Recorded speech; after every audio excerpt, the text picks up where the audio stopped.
Když bych přirovnala svoji víru ke stavbě, tak určitě jedním ze základních kamenů je všechno to, co jsem se o Bohu dozvěděla ve své rodině, to, co jsem se dozvěděla od lidí, se kterými jsem se setkala během těch let a kteří Boha znají a s Bohem žijí.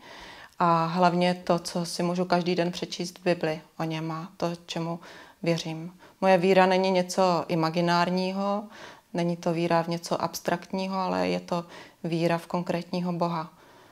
Je to vlastně vztah s Bohem.